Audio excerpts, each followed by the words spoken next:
You know what the problem with vegans is? I do. I got told. By a doctor, sort of. Today we look at the problem with vegetarians/vegans by YouTuber Dr Shaym, discuss why the video is nonsense, and why this type of content is the cancer eating at the soul of online media. I'm Ben the AVD, and this is Keep a Vegan. All the stupid things I say and do and never really stop when I should never have begun. I really ought to drop it, but it's faster when you don't even have time to stop and think about the things that you were saying, cause they never really matter. But it's empty spaces in the air. Fill it up, fill it up, fill it up. Oh no, all the million little empty spaces in the air. Fill it up, fill it up, fill it up. Oh no.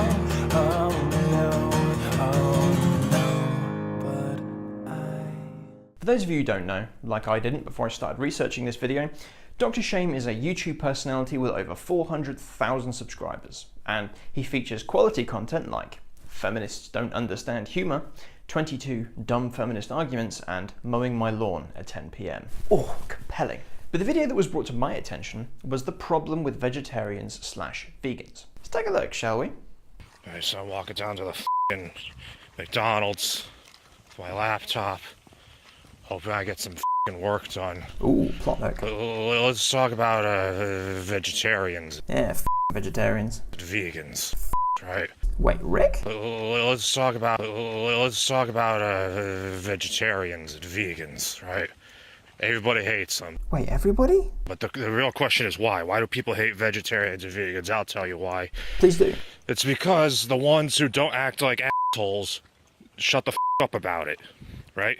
So the only ones who do talk about it are the ones that are in your face with the holier-than-thou attitude.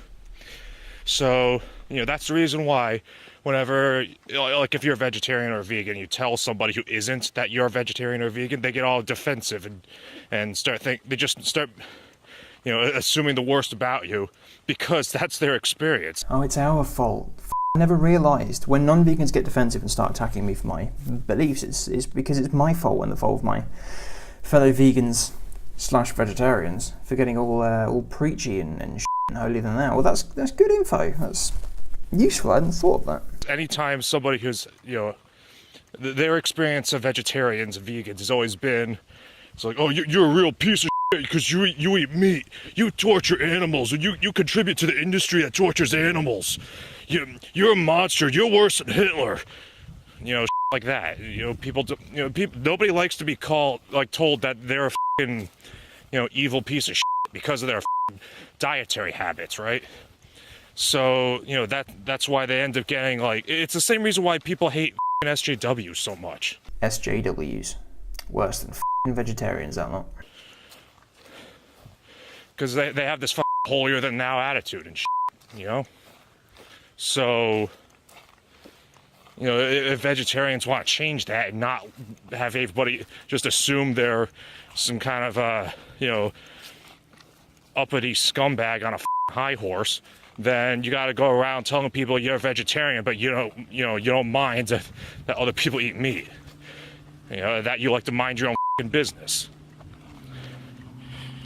Alright, this video is going to get demonetized, so support me on Patreon and Charming. Did you catch the lesson there? You might have missed it because his end plate came up in the middle of a sentence. Let me boil this down for you. Dr Shaym thinks that everybody hates vegans and vegetarians, and this is because the only good ones are the silent ones. In order to be a good vegetarian or vegan, no, in fact, his exact wording, if you don't want to be treated like an uppity scumbag on a high horse, you need to tell people that you are a vegetarian or a vegan, but that you have no problem with them eating meat.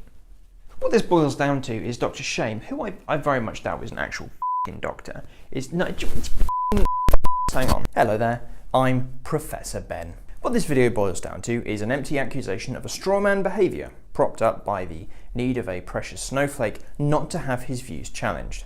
Be a vegan, but tell me you are okay with me not being a vegan, or else you're the bad guy.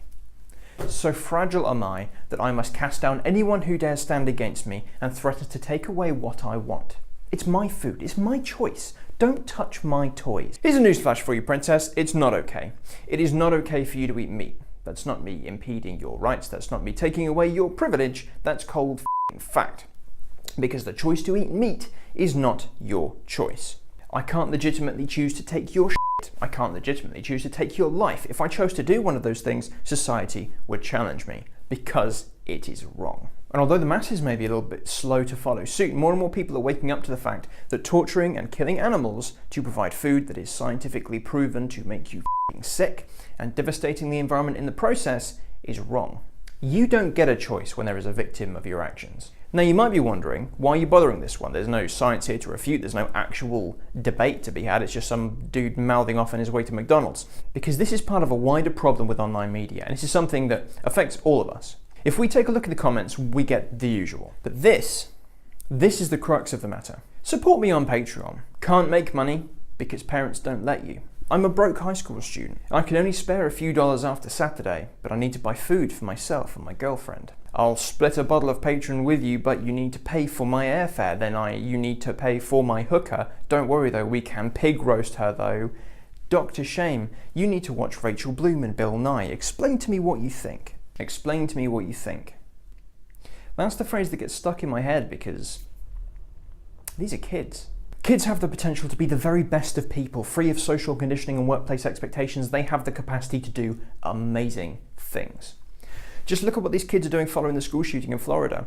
After potentially lethal violence in a supposedly safe place has become the norm for them, they are out marching and protesting and trying to fix the things that adults, their parents' generation, hasn't been able to do since Columbine. But in a toxic environment, young people, amidst the maelstrom of educational pressure and hormones changing social relationships with families and friends, young people can easily be brainwashed by toxic drivel like this.